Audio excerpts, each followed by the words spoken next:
नमस्कार साथियों। एक बहुत ही विवादित मुद्दा जो हर किसी के माइंड में चल रहा होगा वो है, क्या शिक्षक कोई पार्टी पॉलिटिक्स कर रहे हैं? क्या शिक्षक कोई पार्टी के गैंग हैं? क्या शिक्षक कोई पार्टी के दलाल हैं? ये जो चर्चा में बना हुआ है, इस विषय पर हम चर्चा करेंगे। और ये इस विषय पर जब मैं चर्चा कर रहा हूँ तो आपसे गुंजारिश होगी कि पहले पूरा आप वीडियो देखिएगा, फिर फीडबैक दीजिएगा, चाहे वो सत्ता पक्ष के लोग हों या फिर विपक्ष के लोग हों। ठीक है, सबसे पहले बात करते हैं आखिर एक शिक्षक का धर्म क्या होता है। शिक्षक का एक धर्म होता है, सबसे बड़ा जो धर्म है कि जो भी उसको फॉलो करने वाले जो एस्पिरेंट्स है, जो विद्यार्थी है, जो स्टूडेंट है, उनको सही मार्ग पर ले चलना, सही मार्ग की मार्गदर्शन करना और जहाँ तक एस्पिरेंट्स पहुँचना चाहता है, जो उनका सपना है, उसके साकार होने में मदद करना। यही तो शिक्षक का सबसे बड़ा धर्म होता है। और वर्तमान समय की मांग है कि शिक्षक का ये भी धर्म हो चला है कि सच्चाई के साथ हमेशा खड़ा रहना। प्यारे साथियों, कोई शिक्षक यदि किसी पार्टी नेता के साथ मिलता है, कोई शिक्षक यदि कोई पार्टी की बात करता है, इसका मतलब ये नहीं है कि वो किसी का दलाल हो गया या फिर किसी का एजेंट हो गया।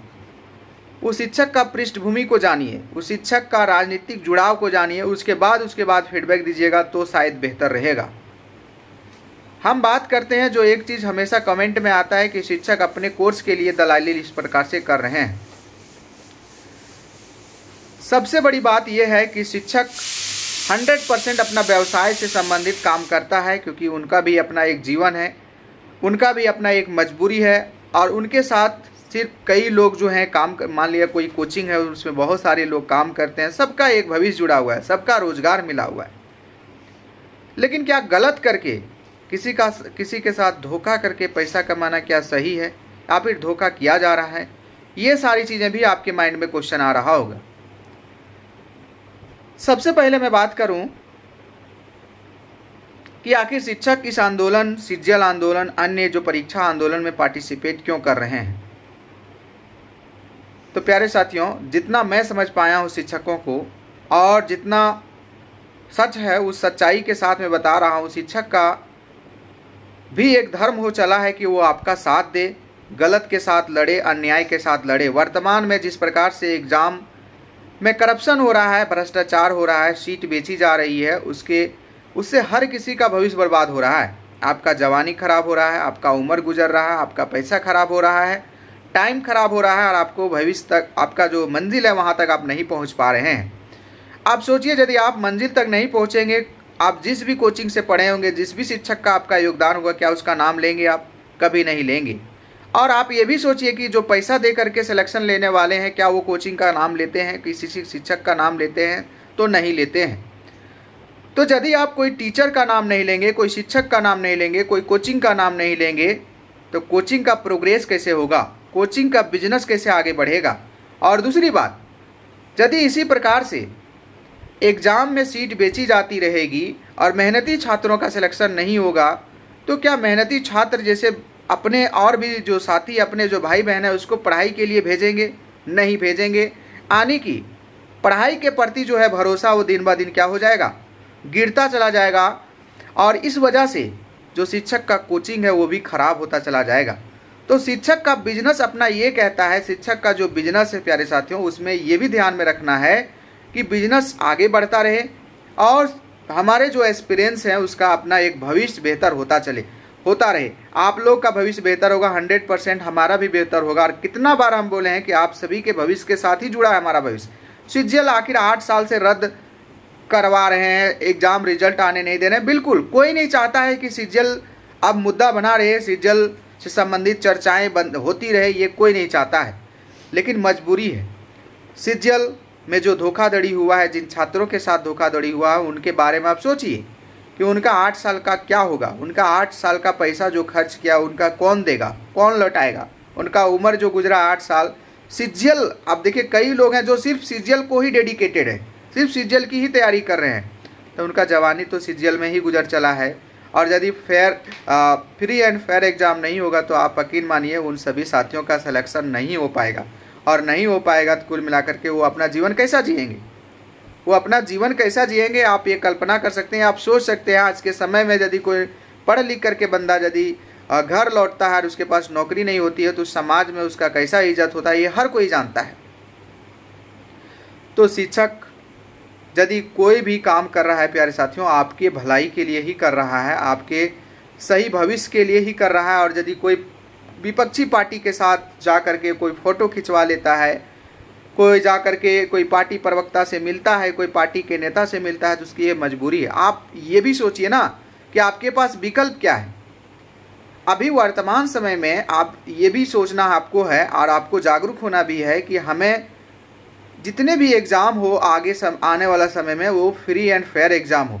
इसके लिए आप किसको चुनना पसंद करेंगे, किसको वोट देना पसंद करेंगे, ये भी तो आपके पास विकल्प होना चाहिए। क्या वर्तमान सरकार जो 100% सीट बेची है, क्या इसी को समर्थन देंगे या फिर कोई और आपके पास विकल्प होगा?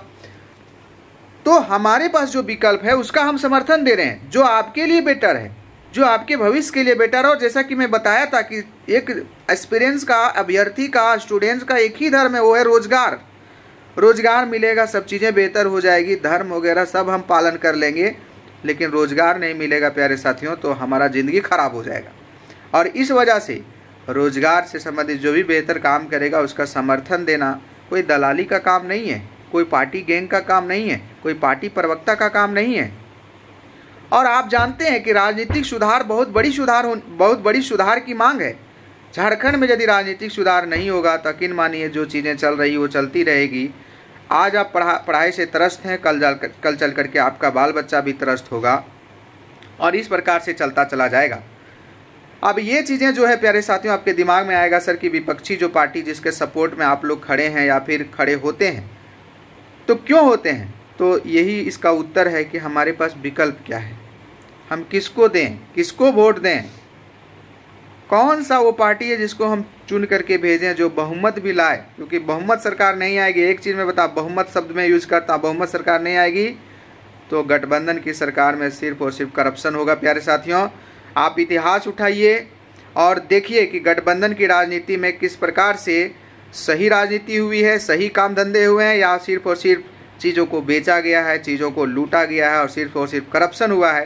ये चीज़ आप देखिए, निकालिए, पढ़िए, उसके बाद बोलिए।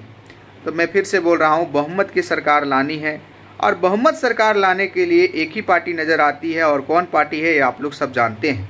और सत्ता का जो वर्तमान जो पार्टी है वो आप भी जानते हैं कि वो किस प्रकार से नौकरियों में धोखाधड़ी कर रही है।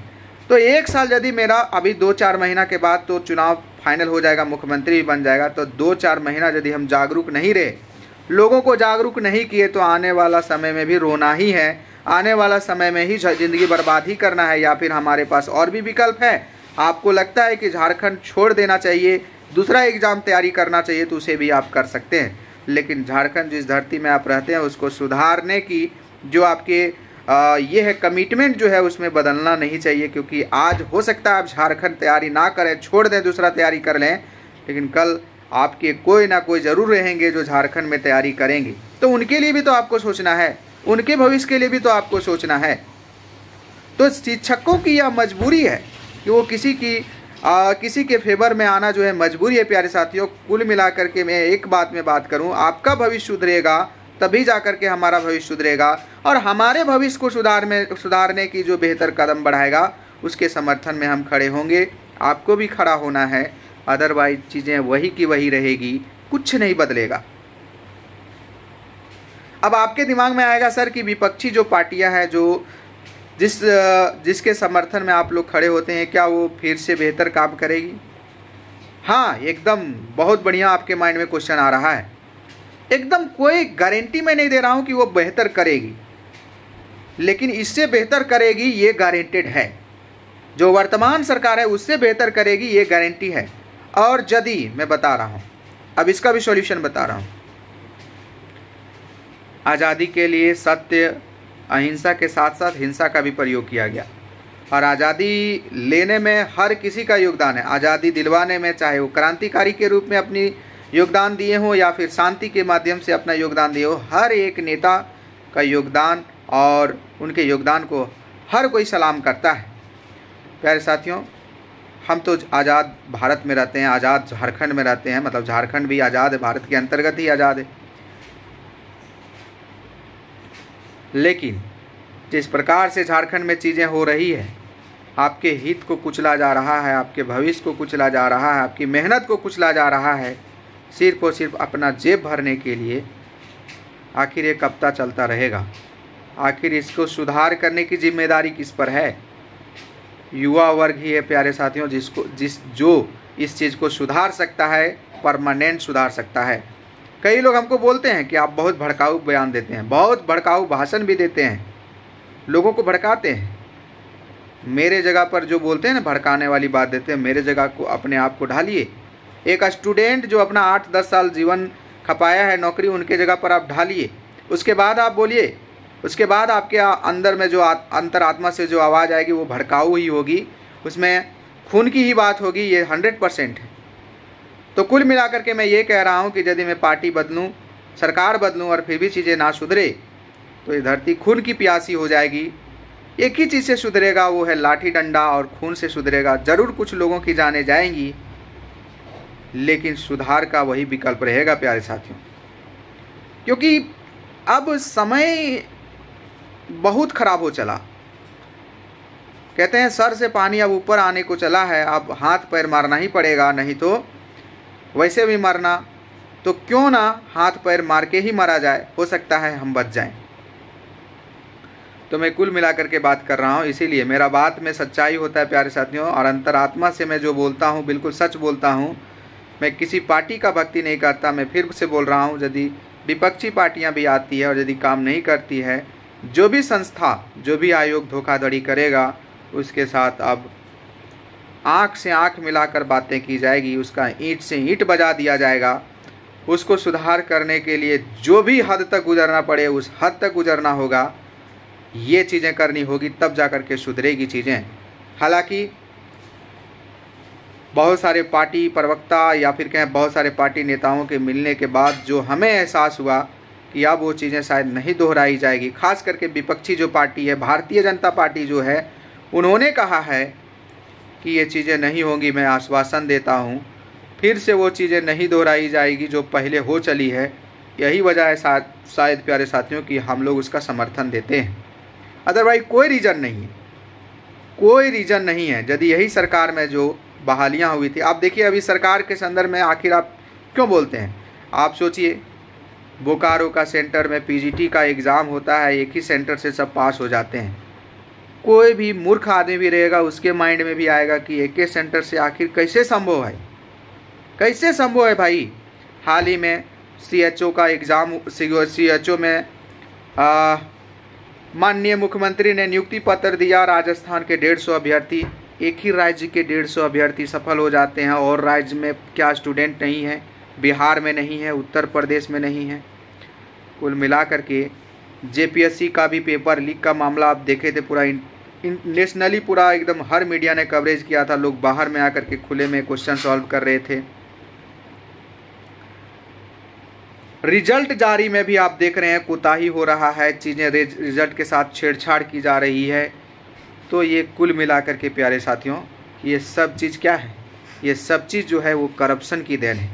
ये सारी चीज़ इंगित करती है कि झारखंड में करप्शन चरम पर है, खूब हो रहा है। तो आप इसी सरकार को लाइएगा तो यकीन मानिए आपको भी पढ़ाई छोड़ना पड़ेगा, हमारा भी कोचिंग बंद करना पड़ेगा।